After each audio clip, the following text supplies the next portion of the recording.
என்னோடய பேர் தனம். எனக்கு திருமணமாகி 3 வருஷம் ஆகுது. இது வரைக்கும் எங்கள் வீட்டில் ஒரு புழு பூச்சி கூட விளையாடுறதுக்கு ஆள் இல்லை. எங்களுக்கு 3 வருஷமாக குழந்தை இல்லாததை நினச்சி நாங்கள் ஏங்காத நாளே இல்லை. இறுதியாக ஒரு டாக்டர்கிட்ட செக்கப்புக்கு போனோம். அங்கே எங்களை செக் பண்ண டாக்டர்ஸ் எங்களுக்கு ஐவிஎஃப் சிகிச்சை தான் சரியாக இருக்குன்னு சொல்லி ரிப்போர்ட்டை கொடுத்துட்டு, நீங்கள் ஐவிஎஃப் சிகிச்சை எடுத்துக்கிறீங்களான்னு சொல்லி கேட்டார். நாங்கள் யோசிச்சுட்டு சொல்கிறோன்னு சொல்லி ஹாஸ்பிட்டலை விட்டு வெளியில் வந்துட்டோம். ஐவிஎஃப் சிகிச்சை கண்டிப்பாக சக்ஸஸ் ஆகும்னு சொல்லி எல்லாருக்குமே தெரியும். எங்களுக்கும் அந்த நம்பிக்கை இருந்துச்சு. ஆனால் அதுக்கு தகுந்தா போல் எங்ககிட்ட அவ்வளோ பணம் இல்லை. பணம் நிறையா செலவாகும், பல லட்சங்கள் ஆகும். அப்படின்றதால என் கணவரோ சொற்ப வருமானத்தில் குடும்பம் நடத்திட்டு இருக்கிறதால இதுக்கு தயங்கினார்.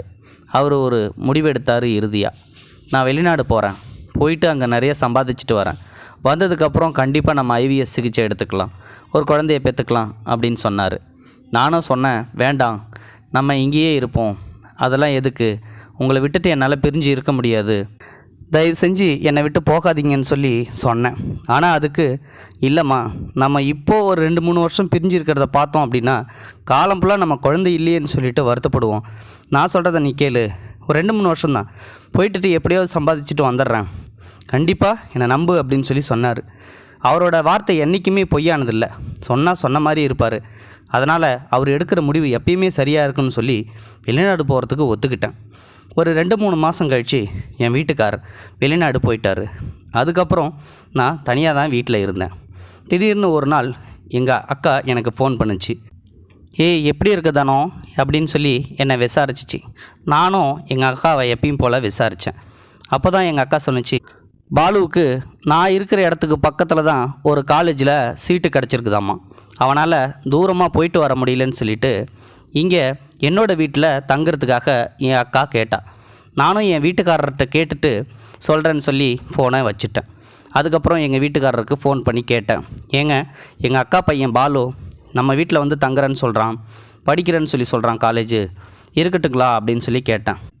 எங்கள் வீட்டுக்காரரு தாராளமாக தங்கட்டும், பாலு நம்ம எடுத்து வளர்த்த பிள்ளை, சின்ன வயசில் சித்தின்னு உன் காலை சுற்றி ஓடிடுவான், எனக்கு தெரியாது அவனை பற்றி, அவன் தாராளமாக நம்ம வீட்டில் வந்து தங்கிக்கிட்டோம், அவன் கூட இருந்தானா உனக்கும் கொஞ்சம் பாதுகாப்பாக இருக்கும், சரி நான் வச்சிட்டோமா அப்படின்னு சொல்லி என் வீட்டுக்காரர் ஃபோனை வச்சுட்டார். அப்போ தான் எனக்கு சந்தோஷமாக இருந்துச்சு. அதுக்கப்புறம் எங்கள் அக்காவுக்கு ஃபோன் போட்டேன், பாலுவை வீட்டுக்கு வர சொன்னேன். அவனும் வந்தான்.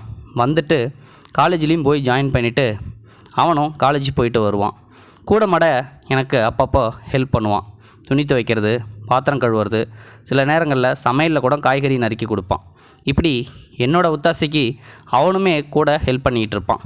இரவு எல்லா வேலையும் முடித்ததுக்கப்புறம் எனக்கு உடம்பு அசதியாக இருக்கும். தூங்க போகிற நேரத்தில் அவன் தான் எனக்கே பால் சூடு பண்ணி கொண்டு வந்து கொடுப்பான். அப்போ நான் அதை சாப்பிட்டுட்டு அவங்கவுங்க ரூமுக்கு போய் படுத்துருவோம். இப்படியே எங்கள் வாழ்க்கை போய்கிட்டே இருந்துச்சு.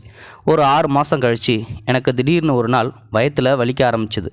என்னடா வலிக்குதே அப்படின்னு சொல்லிட்டு பக்கத்தில் பார்த்தா யாருமே இல்லை. பாலுவும் காலேஜுக்கு போயிருந்தான். சரி என்ன பண்ணுறது, நம்மளே எப்படியாவது போயிடலான்னு சொல்லி முயற்சி பண்ணி ஒரு ஆட்டோவை பிடிச்சி நேராக ஹாஸ்பிட்டலுக்கு போனேன். அங்கே டாக்டர்ஸ் என்னை செக் பண்ணாங்க. எனக்கும் பயமாக இருந்துச்சு, என்ன சொல்ல போகிறாங்களோ எது சொல்ல போகிறாங்களோன்னு சொல்லிட்டு. ஆனால் அவரோ சிரிச்சுக்கிட்டே வந்தார். டாக்டர், என்ன டாக்டர் என்னாச்சு எனக்கு அப்படின்னு சொல்லி கேட்டேன். பயப்படாதீங்க, சந்தோஷமான விஷயந்தான், நீங்கள் கர்ப்பமாக இருக்கீங்க அப்படின்னு சொல்லி சொன்னார். எனக்கு தூக்கி வாரி போட்டுருச்சு. என்னடா அது, நம்ம வீட்டுக்காரரோ வெளிநாடு போயிட்டார், அவர் போனதுக்கப்புறம் பாலு மட்டும்தான் நம்ம வீட்டில் இருக்கான், ஆனால் திடீர்னு இவரோ கர்ப்பமாக இருக்குன்னு சொல்லி சொல்கிறாரு. அந்த ரிப்போர்ட்டை மட்டும் வாங்கிட்டு எனக்கு ஷாக்காக இருந்ததை பார்த்து அந்த டாக்டர், என்னாச்சுமா, ஏன் ஷாக்காக வர மாதிரி பார்க்குற அப்படின்னு சொல்லி கேட்டார். ஒன்றும் இல்லை டாக்டர்னு சொல்லிவிட்டு மழுப்பிக்கிட்டே வெளியில் வந்துட்டேன். இது யார் பார்த்த வேலையாக இருக்கும், ஒரு வேளை இந்த பாலுவாக தான் இருக்குமோ, அவன் தானே தூங்க போகிறதுக்கு முன்னாடி பால் சூடு பண்ணி கொண்டு வந்து கொடுப்பான், ஒருவேளை அந்த பாலில் ஏதாவது மயக்க மாத்திரை கலந்துட்டு நம்மளை அவனோட இச்சைக்கு பயன்படுத்திட்டானோ அப்படின்னு சொல்லி அவன் மேலே சந்தேகம் வந்துச்சு. அதுவும் கோபமாக இருந்துச்சு. சரி இன்றைக்கி போவோம், வீட்டுக்கு போய் அவனுக்கு இருக்குது அப்படின்னு சொல்லிட்டு நேராக வீட்டுக்கு போய் அவனுக்காக காத்துக்கிட்டு இருந்தேன். அவனும் வந்தான். வந்துட்டு என்னை எப்பயும் போல் கேஷுவலாக தான் பார்த்தான். ஆனால் எனக்கு அவன் மேலே கோபமாக வந்துச்சு. சரி இதை வெளியில் காட்டக்கூடாது, இவன் தப்பு செஞ்சானான்றதை கண்டுபிடிக்கணும் அப்படின்றதுக்காகவே நானும் வெயிட் பண்ணிக்கிட்டு இருந்தேன். வேலையெல்லாம் முடிச்சுட்டு படுக்க போகிற நேரம் வந்துச்சு. வழக்கம் போல் அவனும் பாலை சூடு பண்ணி கொண்டு வந்து கொடுத்தான். சரி நீ போ, நான் குடிச்சிட்றேன் அப்படின்னு சொல்லிட்டு அவனுக்கு தெரியாமலே அந்த பாலை குடிக்காமலேயே கீழே ஊற்றிட்டேன். நான் எப்படியும் படுத்து தூங்கும்போது அவன் நம்மக்கிட்ட வருவான் அப்படின்னு சொல்லி 3 மணி வரையும் முழித்து பார்த்தேன். அவன் அப்பயும் வரவே இல்லை. விடிஞ்சுது. அவன் வழக்கம் போல் என்ன சித்தி அப்படின்னு சொல்லிட்டு என்கிட்ட கேஷுவலாக தான் பேசினான். ஆனால் எனக்கு அது ஆச்சரியமாக இருந்துச்சு. ஒருவேளை இவன் நம்மளை கண்டுபிடிச்சிட்டானோ அப்படின்னு சொல்லிட்டு தான் அன்றைக்கி நான் அவனை விட்டுட்டேன். இருந்தாலும் அடுத்த டைம் என்கிட்ட மாட்டாமலா போயிடுவான். சரி, இந்த அசிங்கத்தை வெளியில் சொன்னால் எப்படியும் நம்ம வீட்டுக்காரர் நம்மளை கொன்னே போட்டுருவார். அப்படியே அவர் மன்னிச்சு ஏற்றுக்கிட்டாலும் அந்த வாழ்க்கை நரக வாழ்க்கையாக தான் இருக்கும். இந்த சிசுவை அழிச்சிடலாம் அப்படின்னு சொல்லி முடிவு பண்ணி யாரை கூப்பிட்டு போகிறதுன்னு சொல்லி பக்கத்து வீட்டு தோழியை கூப்பிட்டேன். என் கூட கொஞ்சம் ஹாஸ்பிட்டல் வரைக்கும் வரியா அப்படின்னு சொல்லி கேட்டேன். அதுக்கு அவளும் வரேன், என்ன பிரச்சனை அப்படின்னு சொல்லி கேட்டா. ஒன்றும் இல்லை, சும்மா ஜென்ரலாக தான், உடம்பு சரியில்லை, போய் காட்டிட்டு வரணும், ஜுரம் அவ்வளோதான் அப்படின்னு சொன்னேன். எப்போ போகணும் அப்படின்னு சொல்லி கேட்டா.